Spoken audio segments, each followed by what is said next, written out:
Hi, welcome to Weird Fox. My name's Charlotte and today I'm going to be showing you how I made this super simple tree for my recent diorama. So I am an incredibly lazy crafter. I love making things and being creative, but I really struggle with time management and my impatience. So if I can find a shortcut to making something still look good at the end for as little time as possible, then I will usually take it. So there are some amazing looking tree tutorials online with hyper realistic, beautiful looking trees. This isn't one of them. This is for if you're feeling short on time, impatient, or maybe just lazy, or all three like me, then this tutorial might just be for you.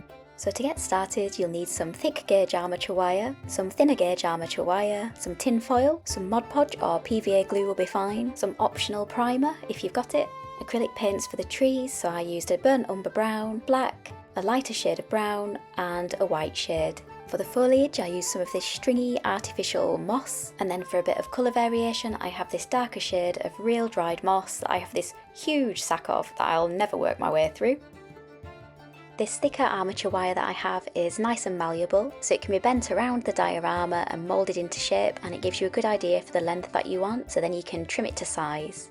Using that first bit of trimmed wire as a rough size guide, you can then trim several more bits of wire of varying lengths. This will give you a bit of variation to the size of the branches and the roots of your tree. Depending on how many roots and branches you want for your tree, then you can cut as many bits of wire as you want. And then you're just going to need to gather them up together and using some masking tape, tape them together to secure them in place. The bottom bits of wire are going to act as the root, so you can start moulding them around the diorama and then just repositioning until you're happy with the placement.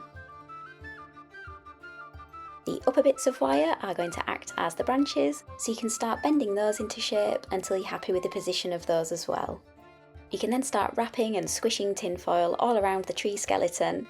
You can add as little or as much as you want here, depending on the thickness of the branches and the roots that you're after.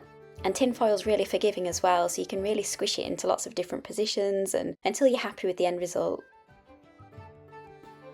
Once you've got your tinfoil on, you're then going to want to take the thinner armature wire and snip several short pieces off. Then just need to start wrapping those pieces around the upper branches, making sure that they're secure. You don't need to bend them into any particular position at this point, but it might be worth just pointing them downwards so that you're not constantly stabbing yourself in the hand. Then smother the entire tree with a good layer of Mod Podge or PVA glue. Tinfoil is a nightmare to paint without it, so the Mod Podge really does just help the paint to stick. After priming, I then painted the tree with a dark brown. The priming really just helps to give everything a kind of even base coat, but it's really not needed. You could just skip that step and move straight onto the painting. The colours might not be quite as intense and it might end up a little bit patchy, but it should work out okay. As long as you used enough Mod Podge or PVA glue as a base. The tree does start to go through this rather dodgy stage, but if you trust the process, it does turn out okay in the end. Once the base coat's dry, you can then water down some black paint to make a bit of a black wash, and then start sploshing that all over the tree, and that'll help get in all the nooks and crannies and bring out some nice shadows and details.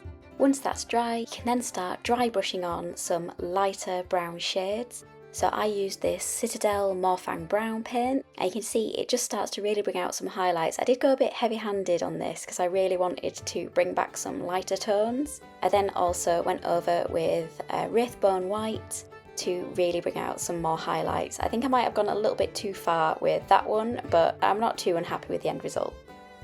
Once the painting's done, you can then start securing your tree to your diorama.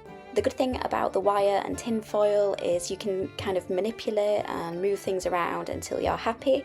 The tin foil or the paint might crack or split a little bit, but you can always patch it up with some Mod Podge and more paint. Using Mod Podge or PVA glue, just go over the bits of wire and the upper branches with a really generous coat. You can then start adding the foliage to your tree. So I dressed it initially with this long stringy fake moss, and you can just position it however you want over the branches. So those little bits of armature wire that were added earlier, you can bend those into different positions to give a little bit of height or to help cling on to some of the longer bits of moss. And then you can take out any other shades of moss or greenery and add those onto the top of the tree as well. And then you can have a little play around with it, and once you're happy with the positioning, then you've got your tree. And I've got to say I'm quite happy with how this turned out for this particular diorama. It's not the fanciest tree in the world, but it's really quick and really simple as well.